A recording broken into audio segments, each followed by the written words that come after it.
September 1st, 1939, the world's most destructive war began, World War II. The infamous Nazi leader Adolf Hitler wanted the Nazi realm to take over the world, and his first step was taking the land back from Poland they lost in previous wars, along with the Axis powers known as the King of Italy and Japan. By 1945, every country in the world declared war on the Nazi powers as the communism was spreading. World War II cost more money, more damage, and killed more people than any other war in history to this date. And one of the main reasons why is the famous Holocaust. Hitler viewed the Jewish race as a menial race and blamed all of the world's problems on them. Unlike the purebred Aryan race, your typical blue eyes, blonde hair. This led to him trying to extinguish the Jewish race from his own population. So Hitler did what he did best. He killed, and he stole everything he could. He developed the Waffen-SS, which was the most deadly military police ever created. Their goal, just like Hitler, was to murder and steal everything they had. It is very hard to believe it, but it is estimated that over 5 million Jews were killed during the Holocaust, and nearly 2 million were children and gypsies.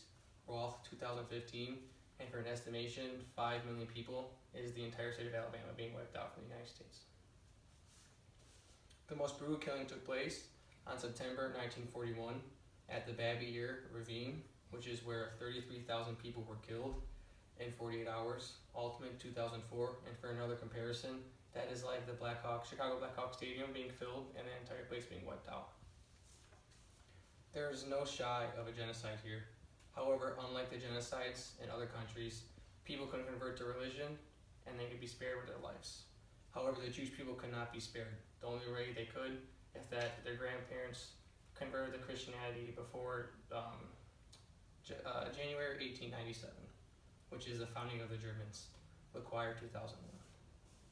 During the Holocaust, Nazi Germany became a genocide state, a government dedicated to wiping out an entire race. Not only was Hitler fighting a war, he was trying to kill an entire population out of his country.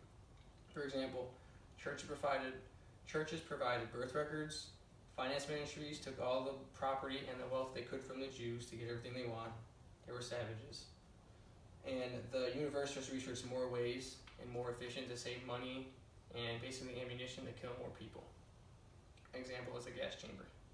And the Transportation Bureau divided the times for all the trains and all the trucks to let the Jews to their camps to be killed, with 2007. Dachau was the first concentration camp ever created. However, the first arrivals were basically in protective custody, and they were communist, Christian politicians against Hitler, and socialists who did not like his ideas at all. And later it was used as an extermination camp, and all those people that were held there were eventually killed by Hitler and the Waffen-SS, Bayer's 1998. June 1940, the most highly organized and most famous concentration camp and death slave camp was created, Auschwitz. And it's 19 square miles, 6,000 guards. So for comparison, 6,000 guards is Athens Tech times 3. All the students guarding one place in 19 square miles. And by the mid-40s, 1.3 million Jews were killed just in that concentration camp alone. Bergen-Belsen was the first to be liberated by the Western Allies on April 15th, 1945. Originally, the camp was designed to hold roughly about 10,000 people, but by the last weeks of the war, it holds 41,000, and that is roughly the entire stadium of the Atlanta Braves filled.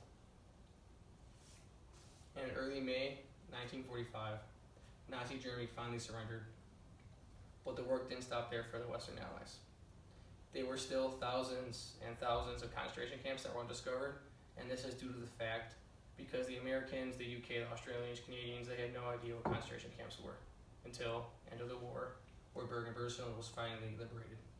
And feelings of hope began when the UN formed a Commission of Human Rights in 1946.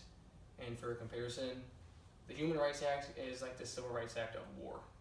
Because in World War II, it was not only a battle, but it was a battle between races and discrimination and everything like that. And World War II had the most deaths, it cost the most, and even in German history today, the kids that are learning right now as we speak, they do not, in their textbooks, they do not learn about their past because Germany is ashamed of it. And recently in 2008, Germany just paid off their World War II debts.